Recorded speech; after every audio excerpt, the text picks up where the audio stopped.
Hey everyone, and welcome back to this class, the NumPy stack in Python. In this lecture, we are going to go more in depth about vectors and talk about matrices too. You've already seen how a NumPy array is like a vector. We can do things like add them, multiply them by a scalar, and do element-wise operations like squaring. So what is a matrix? One way to think about a matrix is that it's a two-dimensional array. Another way to think of this is that it's a list of lists. In fact, you can use a list of lists to initialize a matrix. So let's try that. So m is equal to np.array. First list contains 1, 2. The second list contains 3, 4. Notice that they have to be the same size. So the convention is that the first index is the row and the second index is the column. Let's create an actual list of lists for reference. So let's copy what we had above. There's our list of lists. So let's say we want to get an element of the matrix. Let's say we want to get the 1. With a Python list, we'd first index the row, and that would give us the first list, which contains 1, 2. So let's try that. So we have 1, 2. Now out of this list, we want the first element, so in total that's L of 0, and we get the 1.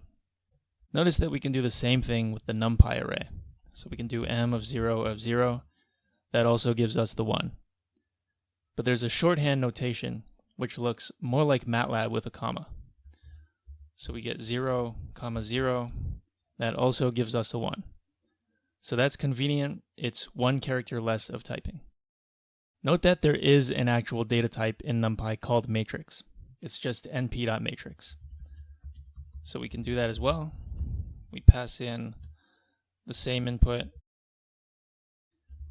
We get a matrix. Now this works somewhat similarly to a NumPy array, but it's not exactly the same. Most of the time, we just use NumPy arrays, and in fact, the official documentation actually recommends against using matrix. So we won't worry about it too much in this course. If you see a matrix, it might be a good idea to convert it into an array. So you can do that using np.array, and you pass in m2. You get the same matrix, but as an array. Note that even though this is an array, we still have convenient matrix operations.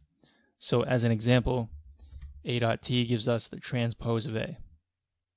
To summarize, we've shown that a matrix is really just a two-dimensional NumPy array, and a vector is a one-dimensional NumPy array. So a matrix is actually like a two-dimensional vector. A more general way to think about this is that a matrix is a two-dimensional mathematical object that contains numbers, and a vector is a one-dimensional mathematical object that contains numbers.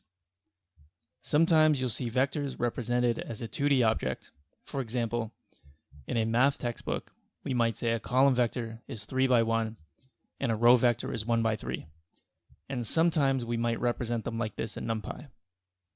But since there are 2 dimensions, that makes it more like a matrix, so it's a little confusing. When in doubt, just remember that there are 2 kinds of things we've discussed so far, 1D arrays and 2D arrays.